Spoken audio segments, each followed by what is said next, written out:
DEEৰ special recruitment driver বিজ্ঞাপন প্ৰকাশ পাইছে। আজি বাতৰি কাকতত প্ৰকাশ পাইছে এই বিজ্ঞাপন। আপোনালোকে যিসকলে বৰ্তমান কণ্টেক্সুৱেল টিচাৰ আৰু ষ্টেটফুল টিচাৰ হিচাপে কৰ্মৰত, তেওঁলোকে বৰ্তমান এপ্লাই কৰিব পাৰিব LPUP ৰিক্ৰুটমেণ্টৰ কাৰণে, যিটো হৈছে বহুতে ভাল খবৰ আপোনালোকৰ কাৰণে। আজি হৈছে আগষ্ট 6 তাৰিখ 2024 আৰু প্ৰকাশ পাইছে advertisement for special recruitment drive. হয়, যিসকল লিখিছে, যিসকল SSA আণ্ডাৰত কৰ্মৰত আৰু কণ্টেক্সুৱেল টিচাৰ হিচাপে কৰ্মৰত, তেওঁলোকে প্ৰায় 35,133টা পষ্টৰ কাৰণে এপ্লাই কৰিব পাৰিব www.assam.gov.in-ত।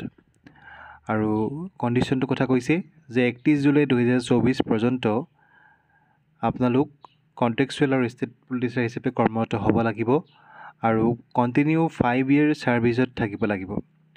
যদি আপুনি কণ্টেক্সুৱেল টিচাৰ হিচাপে 5 বছৰ কণ্টিনিউ কাম কৰি আছে, তেতিয়াহে এপ্লাই কৰিব পাৰিব। আৰু অনলাইন এপ্লিকেশ্যন আৰম্ভ হৈছে 6 আগষ্টৰ পৰা আৰু 12 আগষ্টলৈকে, গতিকে বেছি দিন সময় দিয়া নাই, খুব কম সময় দিছে। আপোনালোকে এইকেইদিনতে এপ্লাই কৰি শেষ কৰিব লাগিব। আৰু অফলাইন এপ্লিকেশ্যন একচেপ্ট নকৰে।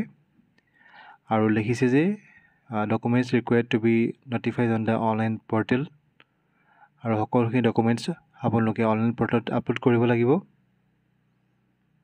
আৰু এইটো আহিছে DEE আছামৰ পৰা। All the candidates required to visit the official website www.assam.gov.in।